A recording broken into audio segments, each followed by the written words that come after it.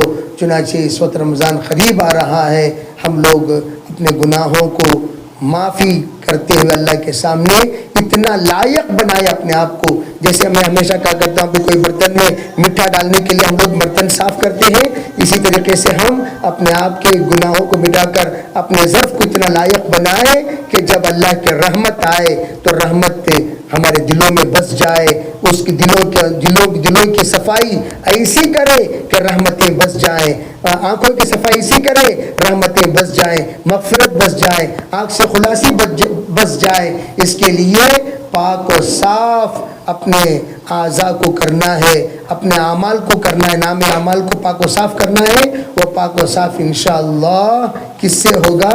استغفار کرنے سے ہوگا، توبہ کرنے سے ہوگا۔ ابھی سے رمضان مبارک کی تیاری شروع کریں۔ تیاری صرف اپنے کچن روم کی صفائی، اپنے گھر کی صفائی کی حد تک نہیں، بلکہ دلوں کی صفائی، زبان کی صفائی، کانوں کی صفائی، سوچ کی صفائی، فکر کی صفائی، خلوت کی صفائی، جلوت کی صفائی۔ انشاءاللہ اللہ تعالیٰ اس کی برکت سے ضرور ہمیں رمضان مبارک کے برکات سے نوازے گا۔ اس کے لیے دعوت کی محنت اسی لیے ہے تاکہ احساس ہمارے اندر ہمیشہ باقی رہے کہ ہمیں رمضان میں جینا کیسے، رہنا کیسے، کس طریقے سے ہم اپنے آپ کو سنبھالنا ہے، اپنے آپ کو لائق بنانا ہے۔ اسی کے لیے رمضان مبارک میں دعوت کی محنت خوب کرنے کو کہا جاتا ہے۔ اللہ نے رمضان کا مبارک مہینہ عمومی ہدایت کا مہینہ بنایا۔